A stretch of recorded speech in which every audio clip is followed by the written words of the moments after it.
बहुत शुक्रिया आप सबका। सत श्री अकाल।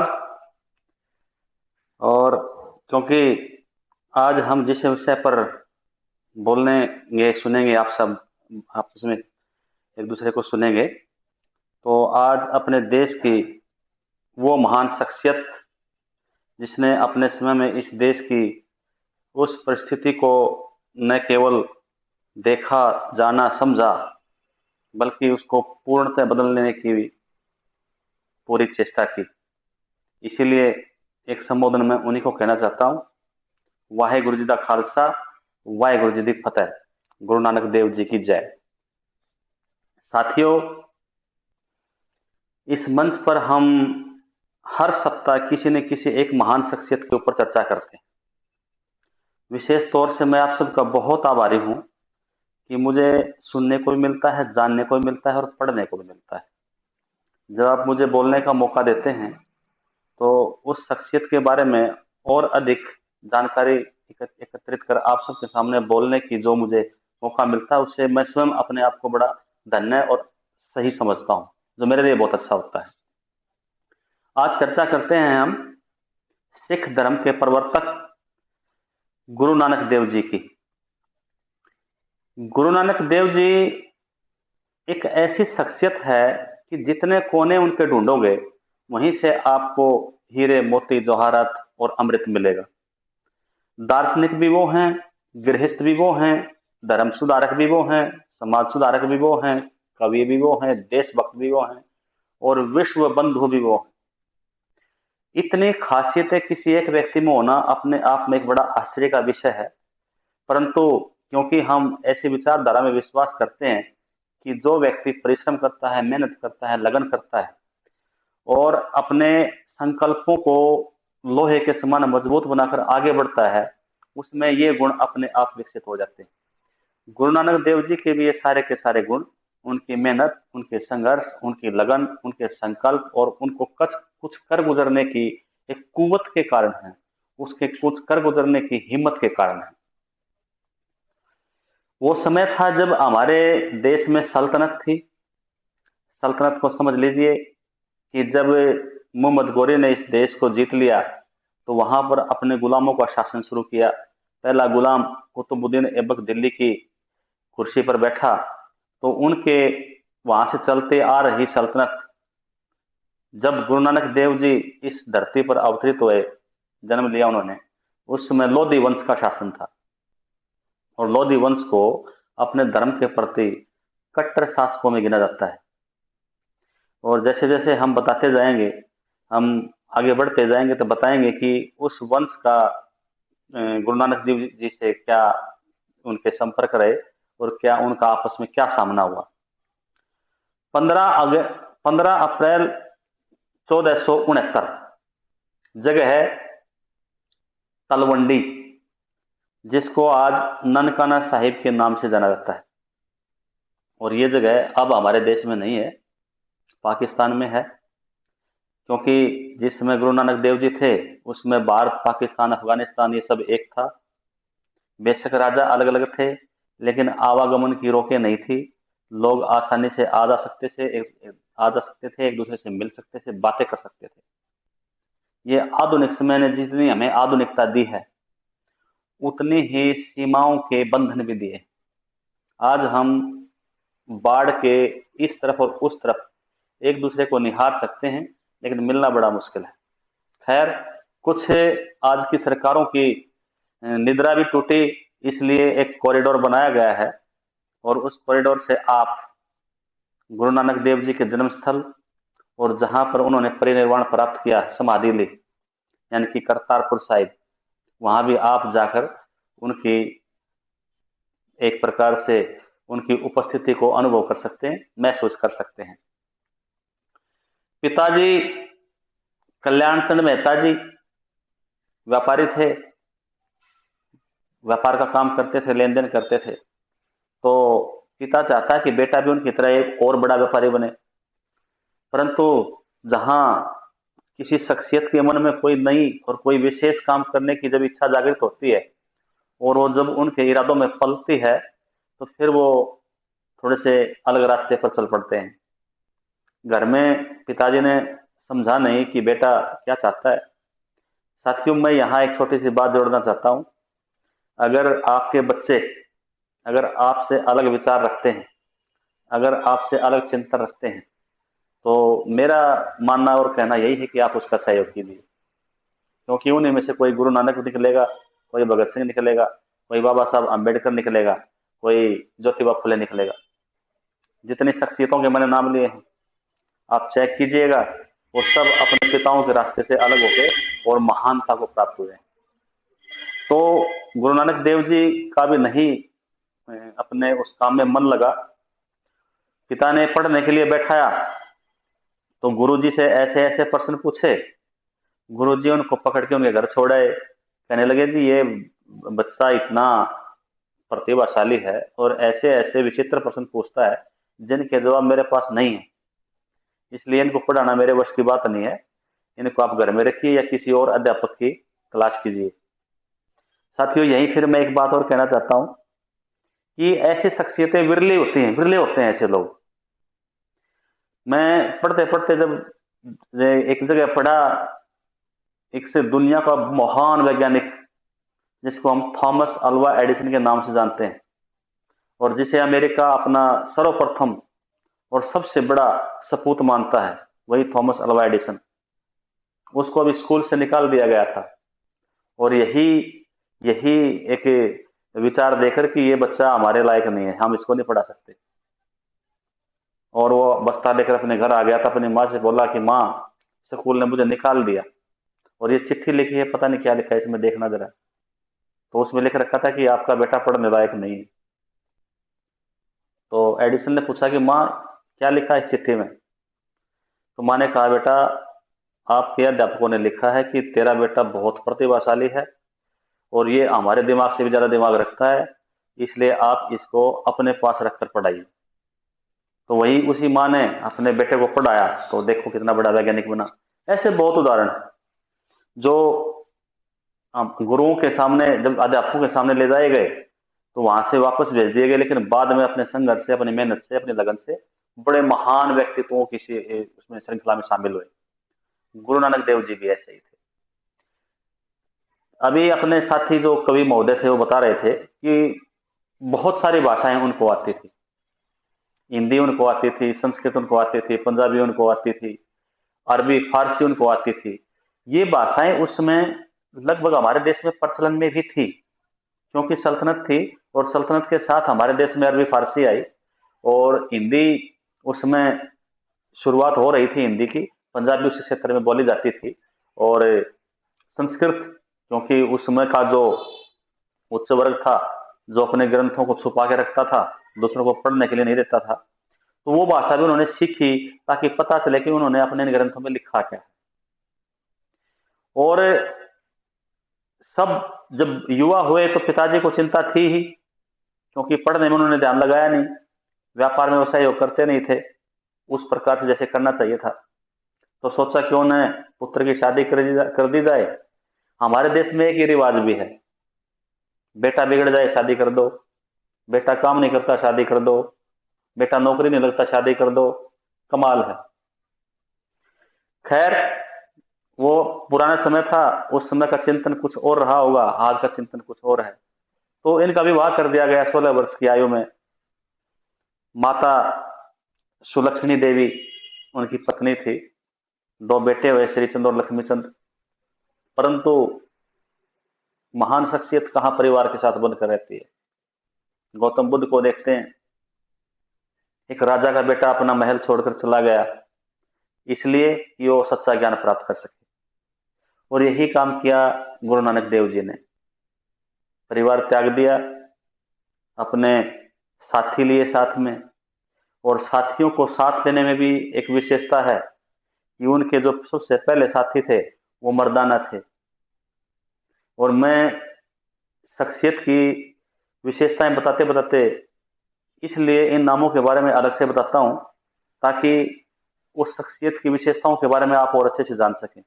मर्दाना मुस्लिम कम्युनिटी से थे और पारिवारिक तौर से अगर गुरु नानक देव जी को देखा जाए तो उस समय जो हिंदू जिनको आज हम कहते हैं उस परिवार से आते थे।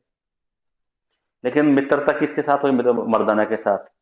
और मर्दाना ने भी उनका साथ उसी प्रकार निभाया जैसे शरीर का साथ प्राण निभाता है। मर्दाना को साथ लिया, लैना जी को साथ लिया, बालाजी को साथ लिया, रामदास जी को साथ लिया। लैना जी बल्कि बाद में आए थोड़े से, लेकिन जब वो साथ में आए, बाद में आए, वो इतने करीब, इतने नजदीक हो गए कि अंततः अपने सारे धर्म की और अपने सारे शिक्षाओं की, सबकी बागडोर उन्हीं को सौंप कर गुरु नानक देव जी पंचतत्वों में विलीन हो गए। वही लैना जी बाद में गुरु अंगद देव जी के रूप में सिख धर्म के दूसरे गुरु बने।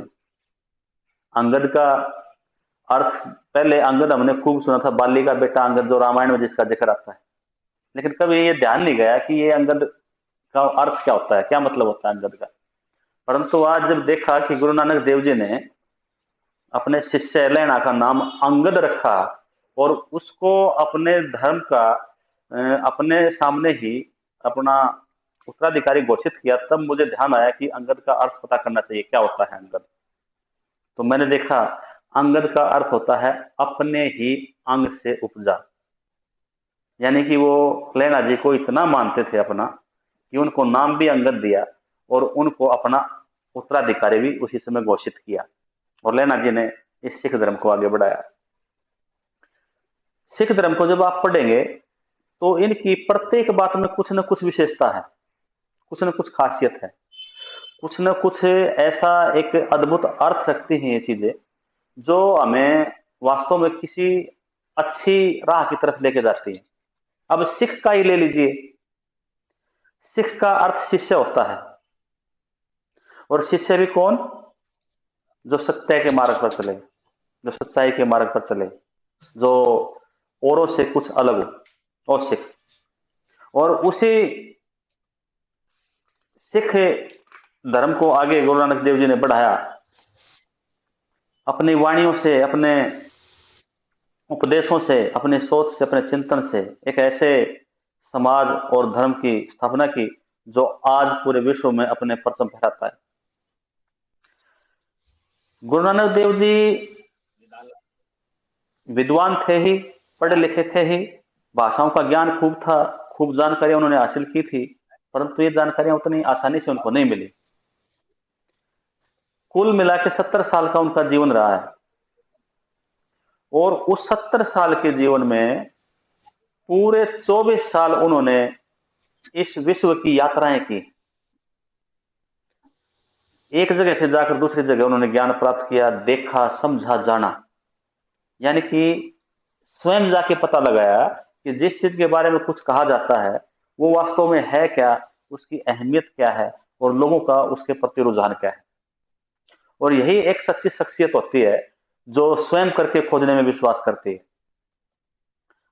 गौतम बुद्ध ने जो बात कही थी कि मानो नहीं, जानो, और उसी सिद्धांत को लेकर गुरु नानक देव जी चल पड़े कि हर चीज को मैं स्वयं जानूंगा, और तभी मैं अपने अनुयायियों को या अपने शिष्यों को या उनसे संबंध रखने वाले प्रशंसकों को बताऊंगा।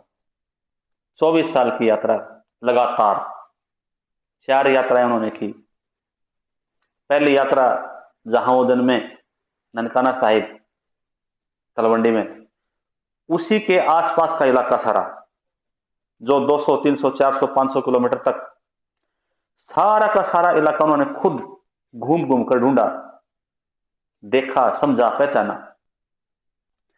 दूसरी यात्रा उन्होंने वहां से निकलकर श्रीलंका की। अब रोचक विषय यह भी है कि वो श्रीलंका क्यों गए। जहां तक मैं समझता हूं कि गौतम बुद्ध के उसी विचार को स्थापित करने के लिए वो श्रीलंका गए कि मानो नहीं, जानो। उधर गए, श्रीलंका की यात्रा की। तीसरी यात्रा हिमालय के क्षेत्र की। उस हिमालय के क्षेत्र में जो सबसे जरूरी और बड़ी यात्रा थी वो तिब्बत की थी, क्योंकि तिब्बत जो है वो बौद्ध साहित्य और बौद्ध धर्म का सबसे बड़ा स्थल पहले भी था, आज भी। चौथी यात्रा उन्होंने मक्का मदीना की।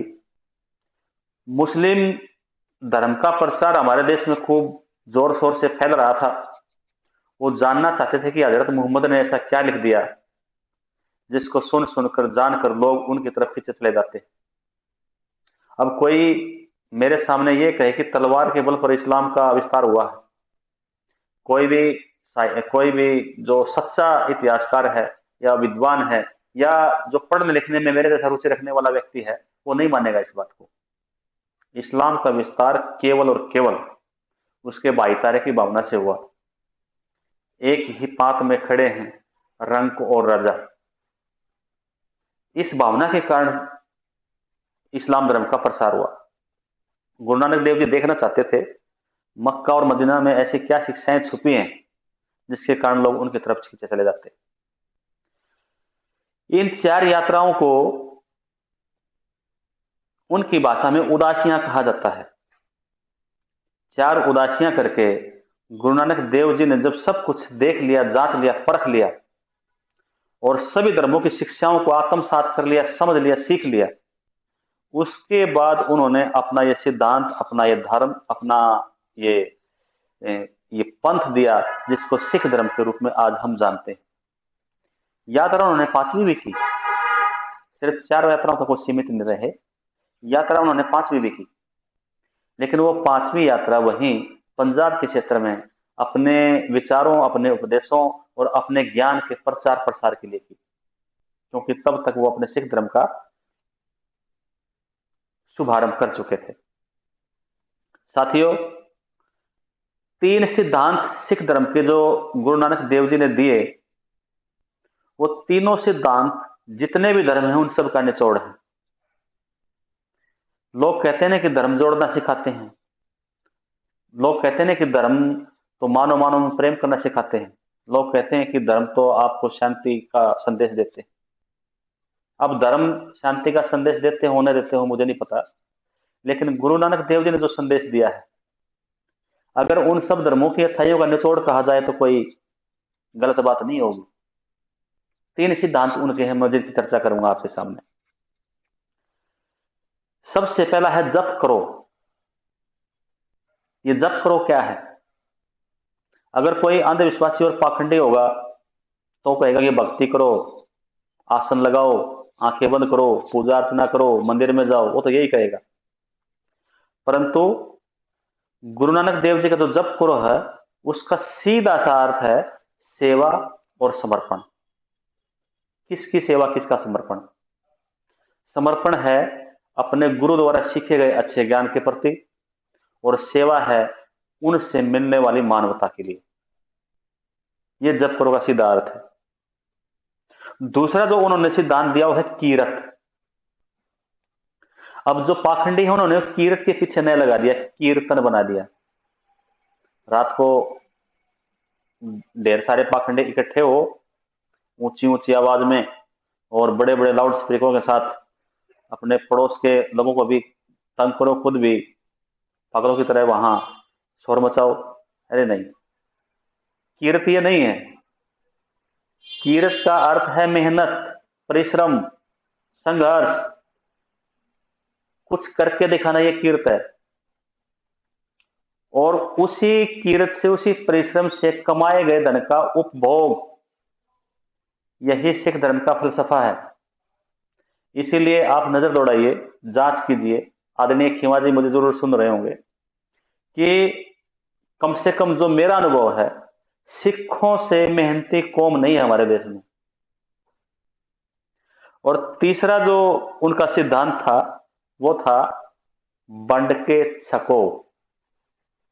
पंजाबी का शब्द बंड के छको का मतलब है मिल बांट कर खाओ। अगर आपने 100 रुपए कमा लिए तो ये निश्चित करो कि उसका 10% यानी कि 10वां हिस्सा आप सबको समर्पित करोगे, जितने भी आपके आसपास रहते हैं। इसीलिए आप किसी भी गुरुद्वारे में किसी भी समय जाइए, आपको खाने को भोजन मिलेगा, आपका सत्कार होगा और आपके साथ कोई बदतमीजी नहीं होगी। ये बंड के छको है। गुरु नानक देव जी ने यह सिद्धांत दिया कि आपके आसपास कोई भूखा न रहे। अगर आपका पड़ोसी भूखा है और आप छके हैं तो आपके जीने का इस धरती पर कोई अधिकार नहीं। ये 3 सिद्धांत हैं गुरु जी के। और इन ही 3 सिद्धांतों के द्वारा उन्होंने इस देश की उस ब्राह्मणी और सनातनी व्यवस्था पर इस प्रकार से आक्रमण किया कि वो ना इसका प्रतिकार कर सके और ना इसको स्वीकार कर सके। गुरुद्वारे चेक कीजिए, किसी भी जगह से चेक कीजिए, क्या वहां कोई पंडा पुजारी आपको ठग सकता है? किसी भी गुरुद्वारे में जाइए, क्या उसके सामने कोई भिखारी आपको धर्म के नाम पर आपसे भीख मांग सकता है? किसी भी गुरुद्वारे में जाइए, क्या आप वहां से भूखे उठ के आ सकते हैं? किसी भी गुरुद्वारा में जाइए, आप वहां ऊंच नीच छुआछूत कर सकते हैं? बिल्कुल भी नहीं, बिल्कुल भी नहीं कर सकते। ये सिद्धांत है हमारे गुरु जी का, इसीलिए उनको विश्व बंधु भी कहा गया। बड़ी बड़ी बातें लिखी उन्होंने, वसुधैव कुटुंबकम, वसुधैव कुटुंबकम, वसुधैव कुटुंबकम, सर्वे भवन्तु सुखिनः, सर्वे भवन्तु निरामयः, पता नहीं क्या क्या लिख दिया अपने किताबों में।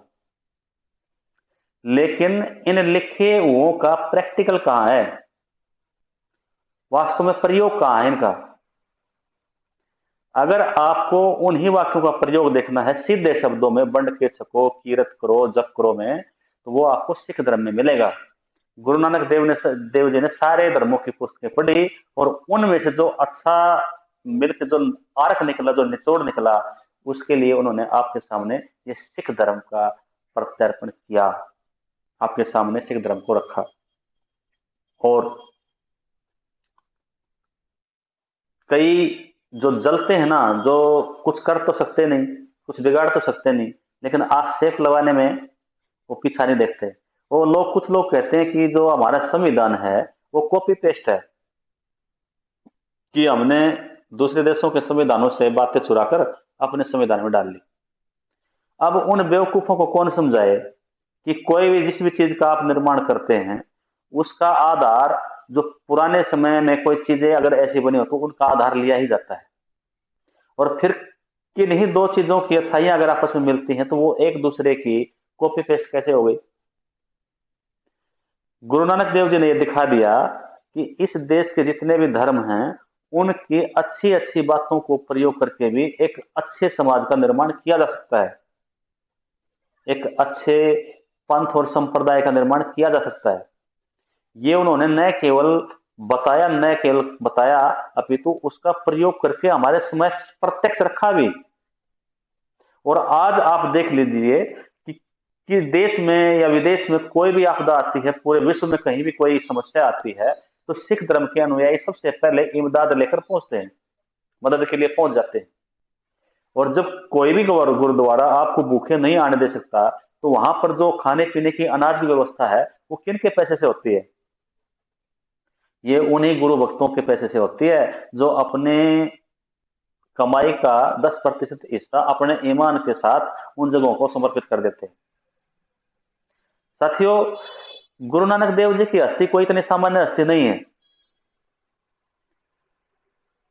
कमाल की बात यह है कि आप देखिए कि उनके साथ सब हैं, हर धर्म के लोग उनके साथ हैं और हर धर्म के लोग उनकी मदद करते हैं, साथ रहते हैं, सहयोग करते हैं, उनका अपना समझते हैं। मैंने अभी मर्दाना का आपको उदाहरण दिया था, और जो परिपाटी उन्होंने चलाई वो परिपाटी आगे तक चलती रही, सीधे 10वें गुरु तक जाती है ये परिपाटी, गुरु गोविंद सिंह तक।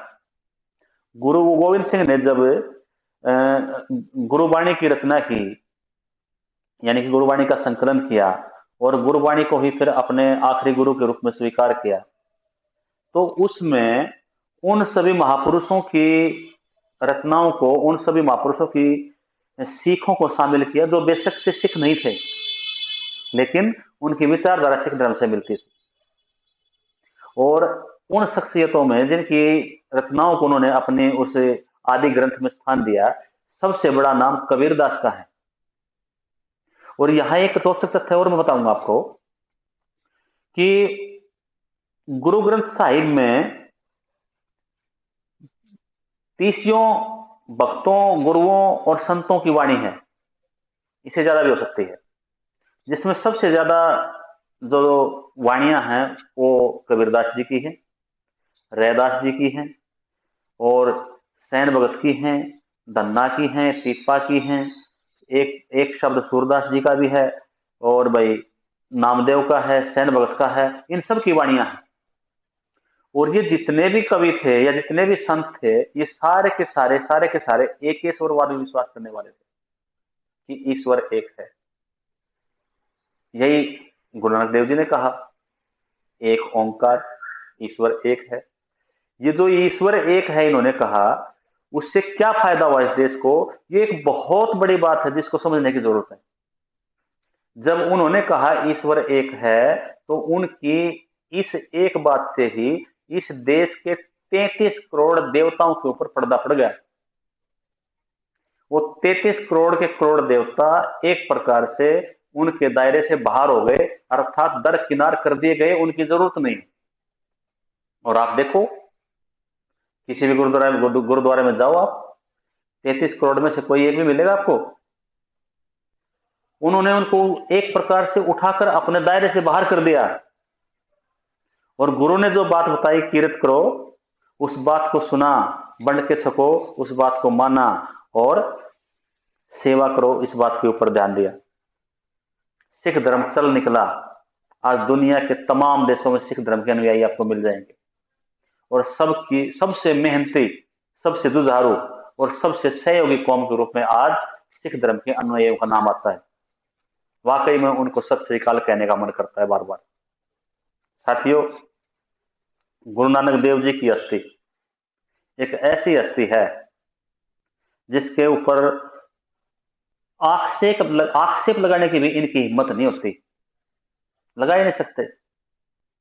और जो परिपाटी उन्होंने चलाई और जो बलिदान इस देश के लिए दिए, वो गुरु नानक की देव की परिपाटी ही दे सकती है। दूसरी बात कि अगर आपको इस देश को अंधविश्वास और मूर्खता के दलदल से निकालना है, तो गुरु नानक देव जी जैसे महापुरुषों को पढ़ना पड़ेगा, जानना पड़ेगा, समझना पड़ेगा। उनकी शिक्षाएं क्या हैं, उनके मर्म को जानना पड़ेगा। कोई कीरत का कीर्तन न कर दे, ये बात आपको देखनी पड़ेगी। कोई जप करो का पूजा करो न कर दे, ये चीज आपको देखनी पड़ेगी। कोई बंड के छकों का दान दक्षिणा न कर दे, ये चीज आपको देखनी पड़ेगी। महापुरुषों को पढ़ना और महापुरुषों को जानना, उसके बाद उनको मानना, यही तो हमारे महापुरुष चाहते थे। लेकिन हमने मानना पहले, जाना बाद में। बल्कि जाना तो है ही नहीं, जानने की कभी चेष्टा की ही नहीं। पढ़ने की आदत छोड़ दी, जानने की आदत छोड़ दी, इसलिए तो गुलाम हुए। और ये अब जो इस समय जो हमारे देश में चल रहा है, आप जान लेना, 5000 साल की गुलामी के बाद ये संविधान मिला था। अगले 5000 साल के लिए अपनी पीढ़ियों को गुलाम बनाने की प्रक्रिया में आप शामिल हो चुके हैं। अगर आप अपने महापुरुषों की सीख को जानकर और समझकर मान नहीं रहे हैं तो बहुत मुश्किल दौर है ये, और बहुत समझदारी से हमें अपने निर्णय लेने होंगे। अन्यथा आप देख लेना, आपकी आंखों के सामने ही आपको फिर से उसी गुलामी के दौर में धकेल दिया जाएगा, जिससे निकलने में हमें हजारों साल लगे। कितने महापुरुष खोए हमने। गुरु नानक देव जी इब्राहिम लोधी की कैद में थे, और कैद में इसीलिए थे कि उन्होंने कहा जप करो, कीर्त करो और बंट के सको। किसी भी धर्म का ईश्वर आपको आके ये नहीं कहेगा कि आप ये कर लो, करना आपको खुद ही है। इसलिए उनको कैद में डाल दिया गया। ये तो बाबर आया, उसने इब्राहिम लोधी को हराया, और जब बाबर को पता चला कि एक बहुत महान संत है, तो उनको कैद से मुक्त कर दिया गया। कितने महापुरुष थे हमारे जिन्होंने हमारे लिए इतने कष्ट सहे। कबीरदास के बारे में अगर आप जानोगे तो पाखंडियों को पढ़ोगे तो पता नहीं क्या क्या आपको देखने सुनने को मिलेगा। पाखंडी तो ये तक कहते हैं कि ये तो किसी विधवा ब्राह्मणी के बेटे थे। क्या बकवास है। और अगर आप खुद अपने दिमाग से सोचकर, समझकर, जानकर अपने महापुरुषों के बारे में पता करोगे और उनकी बातों को समझोगे, तो उनके संघर्ष ही हमारे लिए सब कुछ है। उनके संघर्ष से ही हम सब कुछ सीख कर आगे बढ़ सकते हैं। उनके संघर्ष से ही हम सब कुछ अपने जीवन में पा सकते हैं। और परिपाटी चलती है, गुरु नानक देव से चलती है।